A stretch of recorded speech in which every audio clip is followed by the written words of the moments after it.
outdoorsman who loves the fields and streams. They filter through this land of ours and fill the sportsman's dreams. Enjoy what nature holds for us, her bounty never ends. Getting back to basics with the practical sportsman. It's always an adventure, no matter where we go. From a favorite hunting spot to the hottest fishing hole. Outdoor life we all can share with family and friends. We'll do it all together with a practical sportsman. We'll do it all together with a practical sportsman. Hello, sportsmen. If you recognize this, that's the Idler, the restaurant that's here on the Black River in South Haven. We are aboard the Captain Nichols. There's Captain Don at the wheel right now. We are going to be heading out through the piers here at South Haven. It is April 25th right now. This is early in the season. I'm going to have to put some heavier clothes on because it's going to be a little chilly, but they've been slamming the perch. Looks like we have a great day. We're going to have some good fishing. You stay tuned. I'm Fred Trost. You're watching The Practical Sportsman. It's going to be great.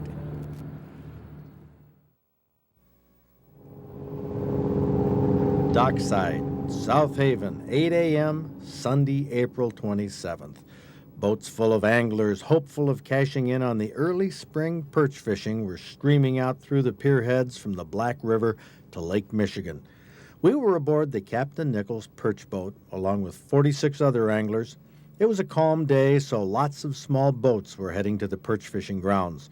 From the shore, you could see the pack of boats on the horizon as sort of a gray mass, but when we got there, that gray mass turned into a horde of small fishing boats and cabin cruisers. Now, you know, we do have some sunny days at the end of April, but when the wind is blowing over 40-degree water, the air is not what you'd call warm. Snowmobile suits, hooded coats, sweatshirts, gloves, mittens, wool socks, and Carhartts, that's the recommended attire for early season fishing. Now, the boats are full on the weekends, but during the week there's lots of elbow room on the perch party boats. Unfortunately, most people have to work during the week. How has the fishing been April 1997?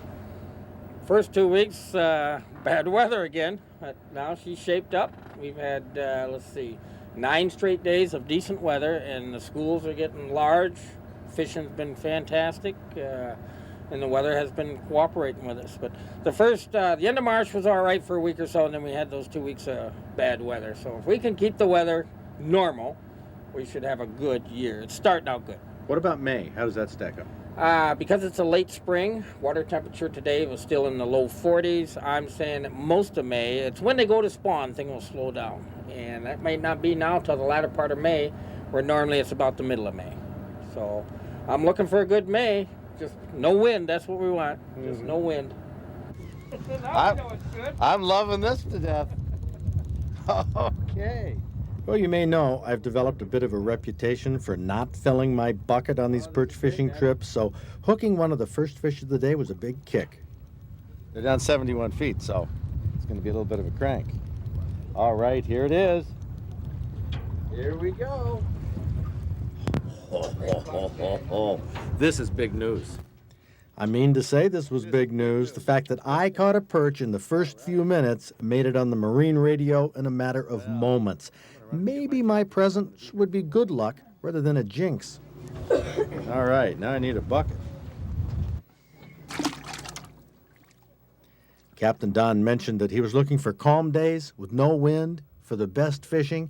Well, that's exactly what we had on Sunday morning. Well, we had a bit of a breeze from the east, but not much, and it laid down later in the morning with the sun popping out now and then. The size of the perch weren't huge, but they weren't small either, and they were pretty consistent. And every now and then somebody would swing a jumbo aboard that would make a big splash in the bucket. Well, that perch is longer than the bucket is wide. As usual, the back of the boat tended to produce the most fish. The stern is generally the best place to fish, and it's the place the best fishermen claim first because they get to the boat dock first. I was in the bow. I thought fishing was fine up there. Yeah! The limit on perch in Lake Michigan is 35, so you keep track of the count. Now, there are two Captain Nichols boats, Captain Nichols 1 and Captain Nichols 2. Both boats are on their logo, and there are two captains, Captain Don Nichols Sr. and Captain Donnie Nichols Jr. This father and son team works together, but they're a bit competitive, too. On this morning, Donnie Jr.'s boat caught more perch. 15 of his anglers limited out. Now, the crew scales, cleans, and fillets the perch for 15 cents each. Heck of a deal when you're tired from a morning of fishing. It's the smell of fillets frying in a pan that beckons anglers to South Haven in the spring.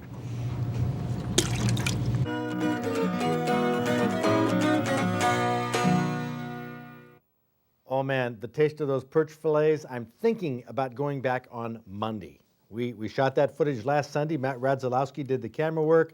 Brent Detmers edited that. Thought they did a great job on that. John Ford, by the way, is still on maternity leave. He finishes his maternity leave tomorrow, so he'll be back next week. Now, last week when I got back in the office one day, I found this shotgun shell and these two turkey feathers sitting on my desk.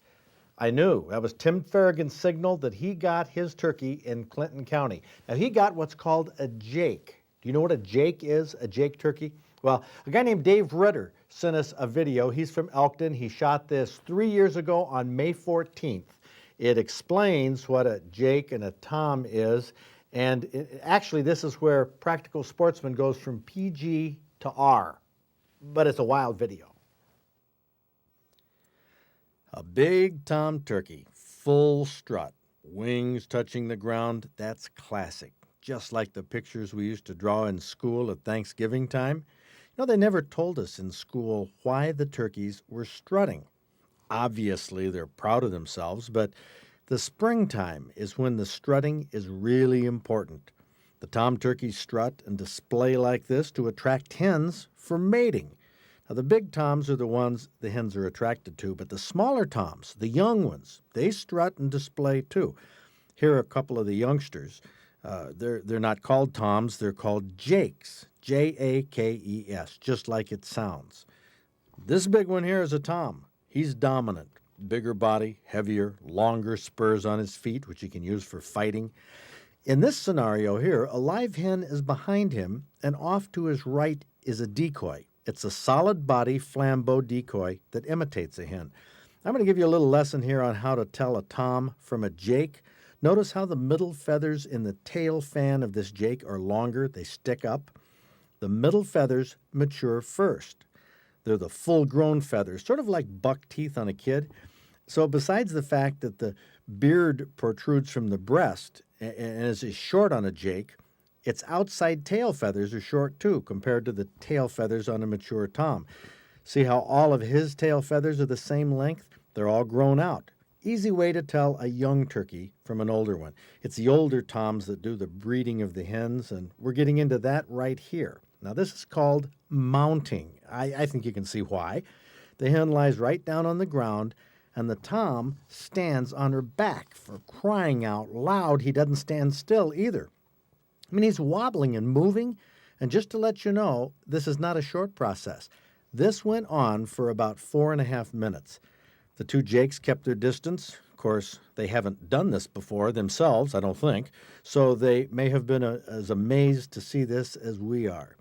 I imagine that Dave Ritter, behind the camera, was pretty much flabbergasted with this whole charade, but the bizarre behavior is far from over. That more dominant jake, the one that was strutting, I swear he's imitating the behavior of the tom that's walking on top of the hen. Now, I've heard some different theories as to exactly what this jake is doing.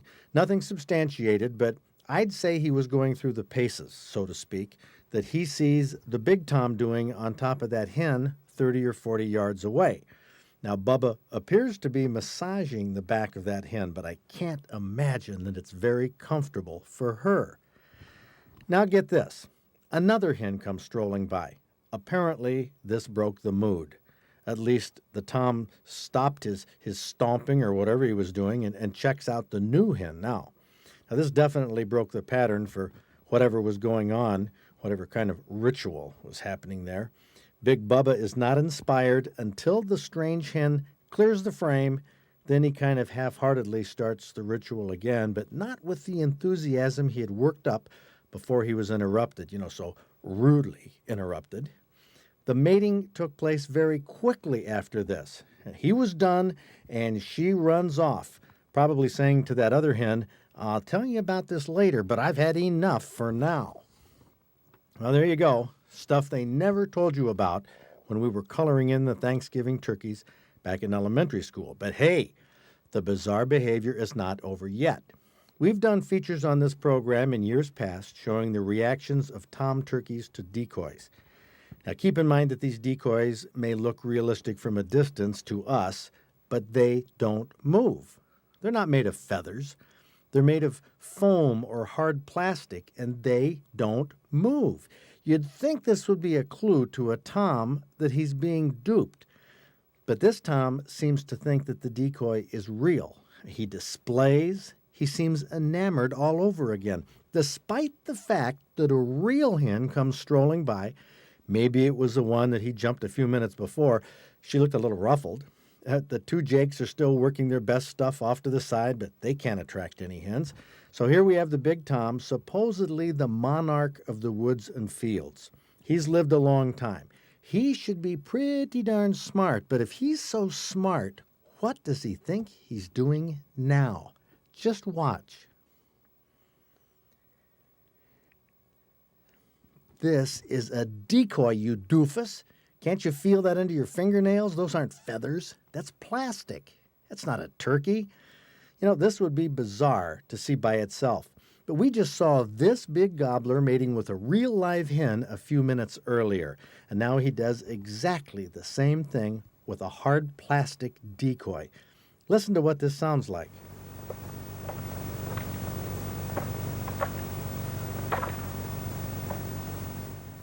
Back in elementary school, there were a lot of things they didn't tell us about turkeys.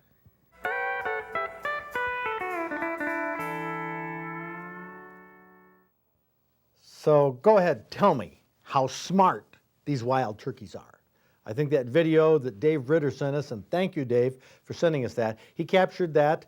In fact, he was in a Lucky's tent when he shot that video. So that's a lesson. Carry your camcorder with you. Send us this weird stuff you see outdoors. I tell you, these turkeys don't seem all that smart. In fact, that's exactly what a youngster who got a trophy turkey told us at our hunting awards banquet.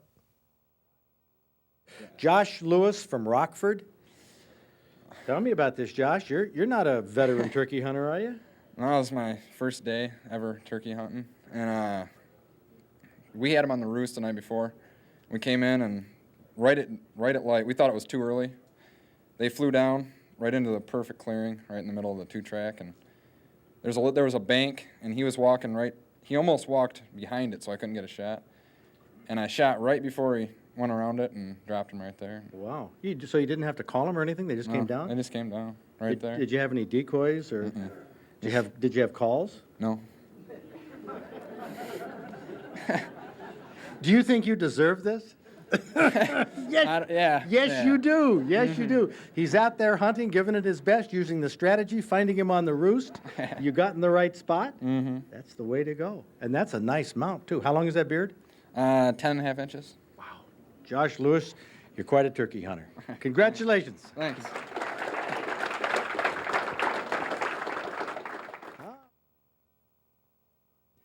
How about trying a recipe from leftover fish? Salmon and trout are best. Jeff Yancer from Adrian recommends making a spread for crackers or appetizers. Start with mixing a 3-ounce package of softened cream cheese with a 1/3 cup of sour cream, 2 tablespoons of finely chopped celery, 1 tablespoon of finely chopped green onion, 1 tablespoon of lime juice, 1.5 teaspoons of Worcestershire sauce, and a little salt and pepper. Now stir this well, add 1 cup of boneless flaked cooked fish. Salmon and trout are recommended. You can use leftovers, or a can of salmon from the supermarket will work. Refrigerate this for at least 2 hours before serving. Great with crackers or breadsticks. 4!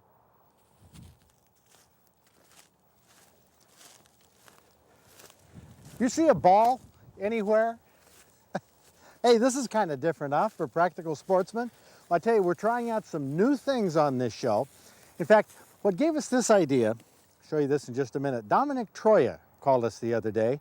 He's the guy, if you'll remember, last year at the outdoor fair, he had that homemade Canon, which he shot, and he shot that at watermelons and cantaloupes and eggs and all kinds of fruits and vegetables. Well, that's a lot of fun doing that, but he had a new twist on it that he wants to do this year at the fair, and that is he wants to set up 10 bowling pins in the regular 10-pin configuration and see if he can get a strike shooting it with his Canon. We thought, hey, that'll be pretty cool. Well, I got thinking about what I could do with shotgunning. And watching the Masters on TV and watching old Tiger smoke everybody, all right, that was so cool. That gave me the idea, why don't we do tiger clays? Huh? Tiger clays? What the heck is that? Well, what you need to do tiger clays is a combination of some golf clubs and golf balls, and here's a special, I know it says one iron on this, but you also need a shotgun. And that's what we're going to use for tiger clays. Come on over here, Matt. We actually used, this is one of John Ford's camera bags, and he has some golf balls in here. See, he's not here right now. He's at home with his new baby, Austin Thomas. So we thought that's a good time to raid one of his golf bags and get out some golf balls. Matrix, Wilson, they pretty good balls? I don't know. Too bad that we have to use new ones for this, but it's all we got right here. What we're gonna do, the idea behind tiger clays, at least this is my concept, have somebody chip golf balls right overhead, the same way we do with sporting clays targets. We have some little targets we've used off of the clays machine. They're 60 millimeter targets, they're hard to hit. I thought, well, why don't we do that with golf balls? But the question is, would a shotgun shell have enough power, and what range would it take, that a golf ball in the air would actually be moved if it was hit dead on? And can we do this with improved cylinder choke, or do we need a full choke? So we're gonna try this out. What we're gonna do is we've suspended some golf balls by some monofilament thread here, and we're gonna shoot at this with an improved cylinder choke from some different distances to see if Tiger Clays has any possibilities at all. Our golf ball is hanging from some monofilament thread from a piece of re-rod down there, and that's about 30 yards away.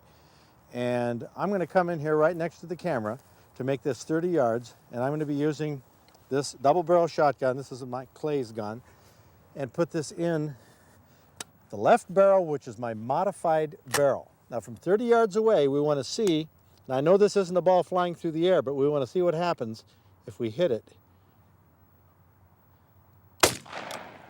And I would say nothing. Here's the ball, one little nick in it on this entire golf ball, so the pattern is not nearly tight enough to do anything. That's why it maybe swung from side to side. Try it again from 20 yards.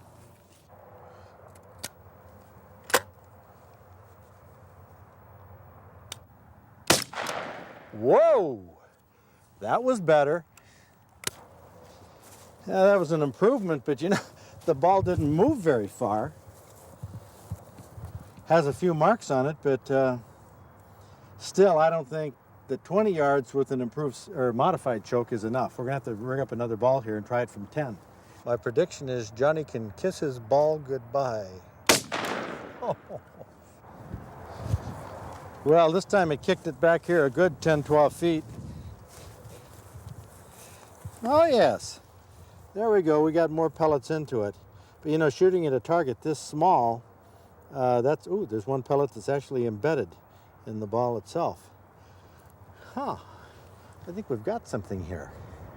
This may not turn into the Masters or anything like that, but I think there's possibilities with this game. You're gonna want, I'm sure, a full choke shotgun, not a normal sporting clays gun or modified choke, something with full or maybe an extra full turkey choke.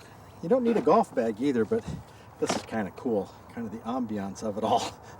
But we will have at the Practical Sportsman Fair this July, bowling with Dominic Troy and his Canon, and we will have some Tiger Clays with a shotgun and golf balls. We got to do a little more experimentation though. Wool socks and Carhartts, that's the recommended attire for early season fishing. Now the boats are full on the weekends, but during the week there's lots of elbow room on the Perch party boats. Unfortunately, most people have to work during the week.